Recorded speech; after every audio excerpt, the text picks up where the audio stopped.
Sabe aquela necessidade de admiração? Aquele desejo excessivo de atrair a atenção alheia? De ser admirado? Aquela preocupação extraordinária com a aparência, o status, as conquistas. Mas não pelo prazer que essas coisas trazem em si, não, pelo contrário. É pelo reflexo que essas mesmas coisas geram nos outros, né? Nos alheios. Isso é o que, gente? É a vaidade. E por que eu estou falando disso? Porque esse é um tema que está aqui decorrente nesse primeiro conto aqui, nesse livro Contos Reunidos do Dostoiévski. Aqui tem aproximadamente uns 30 contos. E o primeiro conto se chama Como é perigoso se entregar a sonhos de vaidade.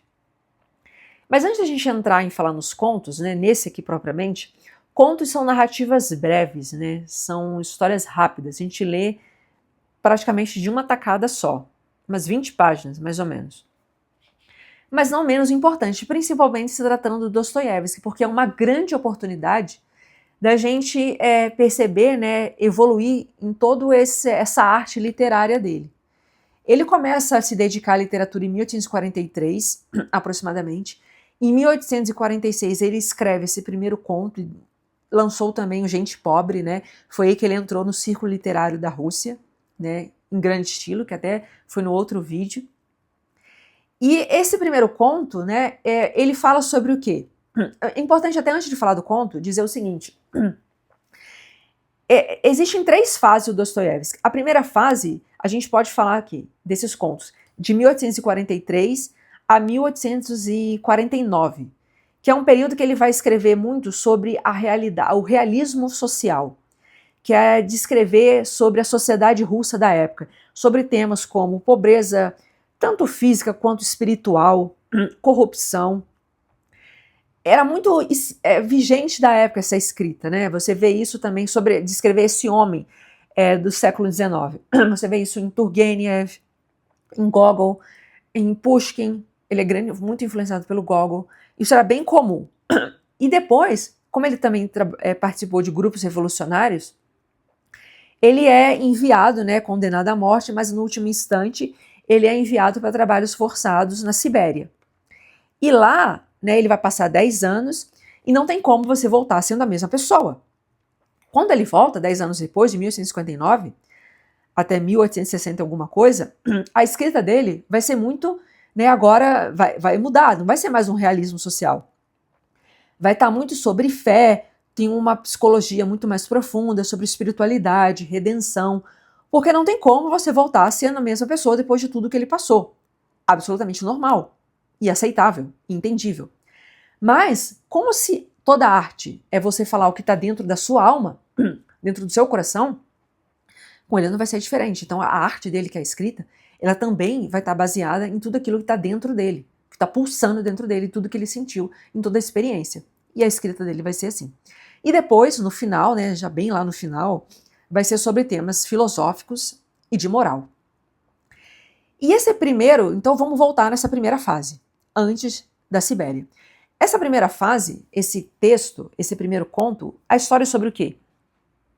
É sobre um funcionário público, né, chamado Piotr Ivanovich, que logo no primeiro início do conto, né, esse conto ele é escrito em prosa e em verso, né, em poemas, então ele fica sempre naquela dualidade, né, entre ficção e realismo, né, da prosa, né, da realidade com a ficção da poesia.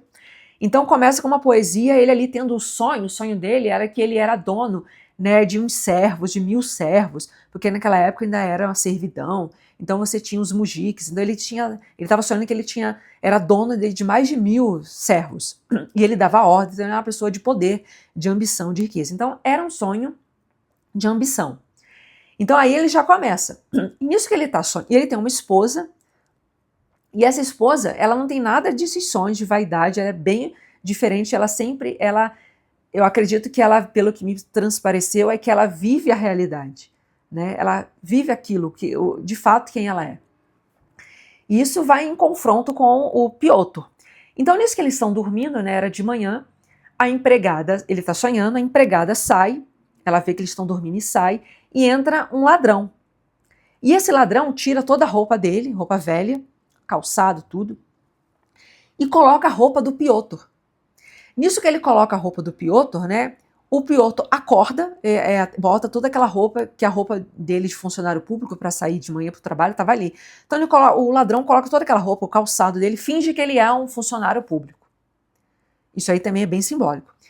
Nisso o Piotr acorda, vê aquele ladrão ali e sai correndo atrás.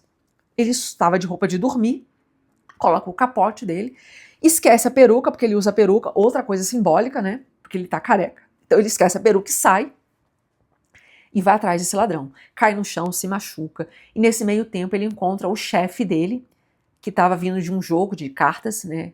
Possivelmente venceu, que estava bem feliz. Viu o Piotr naquela situação, né? Esdrúxula, de vexame puro.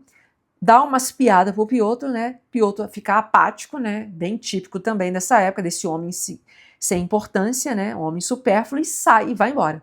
Chega no trabalho dele, conta para toda a galera, para todo mundo o que aconteceu com o Piotr, e aquilo ali vira um telefone sem fio e a cidade inteira fica sabendo do que aconteceu com o Piotr. Piotr me volta para casa, a sua esposa vê ele naqueles trajes, acha que ele tá com uma amante, e ele fala: como que eu tô com uma amante, meu Deus? Se nem com a minha peruca eu tô. E ele realmente não estava. Mas ela não entende tudo aquilo, que ela já está, acho que, saturada, e ela fala: você deixou aqui como se fosse um programado, um álibi. Você foi para lá encontrar com sua amante e você deixou sua roupa lá e comprou essas roupas velhas e veio para cá para eu pensar que você foi assaltado, algo assim. E ele fica aquilo desnorteado, ele fica 4 dias sem ir, perde a esposa, né? Fica 4 dias sem ir ao trabalho, né, fica muito solitário, muito introspectivo, né? Foi um momento de muita solidão, de cair na real. Foi um choque de realidade para ele, isso tudo que aconteceu, né? Que vai de encontro com um tão medíocre. Então ele teve a oportunidade de encontrar essa mediocridade, né, de fazer esse exame de consciência, porque ele fica pensando: o que vai ser de mim agora? Peço demissão? Não peço? Mas não vai dar, não sei o que. Ele fica pensando. 4 dias depois, ele chega à conclusão que ele precisa encarar a realidade. Parar de sonhar, parar com isso tudo e dar a cara a tapa lá no trabalho e vai lá. E chega lá, vexame de novo. O chefe dele, né, que tem esse comportamento, né, é um comportamento de corrupção, gente, que é isso que ele está querendo mostrar pra gente. Não é um comportamento de um funcionário público, de um chefe, muito menos, né? Então ele, né, escracha, ele fala coisas muito feias pro Piotr na hora. O Piotr fica com a cara no chão, sem ação, larga tudo, não fala nada, vai embora. Ele pede demissão nesse meio tempo, e aí depois eu vou ler no final aqui o último poema dele, que é bem bonito, me chamou muita atenção. Mas aí a história é essa, basicamente é essa, e o que a gente pode pensar nisso tudo? É que no final ele chega à conclusão de que não vale a pena ele ter vivido, né, nesses sonhos, nessa ambição que era bem típico da sociedade russa da época, né? Se entregar era bem ambiciosa, esses pensamentos de riqueza. Não é muito diferente da nossa realidade hoje, né, do que a gente vê, né, por aí, nas redes sociais e em tudo. Então ele chega à conclusão que nada daquilo valeu a pena, que ele deixou de viver as coisas, né, mais significantes, infinitesimais da vida, porque o que vale a pena mesmo, gente, são as coisas mais insignificantes, né, aquelas que a gente não dá a mínima, é isso que vale todo o nosso esforço no final de tudo. E ele perdeu a esposa, que era aquilo que era mais importante para ele. Então ele chega a essa conclusão, daí ele vai para o trabalho, volta, pede demissão, e o texto é sobre isso. E tem essa questão do símbolo da peruca, que me chamou muita atenção, que quando ele, né, bota a peruca, ele está deixando de... Ele não quer ser aquela pessoa, ser aquele Piotr, ele quer ser outra pessoa, ele estava meio que... Era uma máscara. Todos nós colocamos máscaras. Qual é a sua máscara? Qual é a minha máscara? A dele, no caso, era a peruca, querendo ser outra pessoa. Aquele ladrão, quando entra na casa dele, também... quer dizer alguma coisa, até porque foi esse ladrão que levou ele para a realidade. Quando o ladrão chega, coloca aquela roupa dele e ele sai correndo atrás, ele se vê no meio da rua, de fato, como ele era, aquela pessoa medíocre, né, aquela pessoa sem significância. E isso vai de encontro com o chefe dele, que ele mais temia. Então o ladrão bota ele de frente com a mediocridade dele. E o ladrão, em contrapartida, é um grande corrupto, porque vai lá, né, ele não fez, um ladrão não tem moral nenhuma, não poderia fazer isso, é um grande corrupto. Vai lá, rouba toda aquela roupa dele, veste a roupa do funcionário público, isso também quer dizer também alguma coisa pra gente. E o próprio funcionário público, o próprio chefe dele, o Piotr, dando lição de moral, né, de como dando lição de moral pro Piotr, de como ele deve agir, sendo que ele mesmo age corruptamente com os funcionários dele e com todo, até com o próprio Piotr. Então isso também é uma coisa a se refletir também. E até um parênteses que eu achei bem interessante, né, como a gente faz isso mesmo, muitos de nós têm essa vaidade, todos nós temos essa vaidade, né, depende do grau. Eu sou uma pessoa que eu corro. Abra um parênteses total aqui agora. Eu gosto de correr. Mas eu corro desde quando eu tinha, que eu me lembro, 16 anos de idade, né? Eu me lembro da primeira vez que eu corri no calçadão de uma praia, na qual eu passava minhas férias de férias da escola. E eu fui correr no calçadão, eu caí, tenho o joelho até aqui ralado até hoje, tem uma marca. Então eu já corro desde a época que tudo era mato, porque hoje corrida virou um super nicho, né? Virou uma moda. Mas enfim, o bom é que tá todo mundo se exercitando, né? Fui correr ontem, né, domingo no parque, e como tá muito, né, muito na moda corrida, os parques eles estão cheios de fotógrafos. E toda vez que eu passo, todo mundo que passa, corredor que passa na frente de um fotógrafo, você melhora a sua postura para você estar bem na foto. Até aí tudo bem, é uma vaidade? É uma vaidade, mas tá tranquilo. Mas o que me chamou muita atenção foi que eu estava correndo ontem, né? Aí tinha um rapaz que estava, né, do meu lado andando, tipo de corredor, estava lá correndo, estava andando. Mas você via que ele era uma pessoa que corre. Daí eu estava correndo, né? Daí de repente tá chegando os fotógrafos. Daí esse mesmo cara que estava andando, ele passa do meu lado, né, vem correndo. Beleza, nem dei importância, mas por que isso me gravou, me chamou a atenção? Porque ele correu, até me passou, tá, né, foi andando, tá, foi correndo na frente. Quando passou os fotógrafos, ele volta a andar. Daí eu pensei, me veio na hora sobre esse conto aqui do Dostoiévski. É isso que as conexões que eu faço. Na hora, porque a tamanha vaidade dele. Ele poderia ter a vaidade, porque eu tenho, todo mundo tem, quando passa na frente dos fotógrafos, mudar a postura. É uma vaidade, mas o fato é que ele estava andando. Por que ele não continuou andando na frente dos fotógrafos? Não, ele quis correr e depois ele parar. Mas justamente porque era uma questão de prazer, tinha o prazer dele? Não era um prazer. Ele queria simplesmente depois pegar aquela foto, postar nas redes sociais, certamente, não pelo prazer de correr, mas para mostrar aos outros o reflexo da corrida.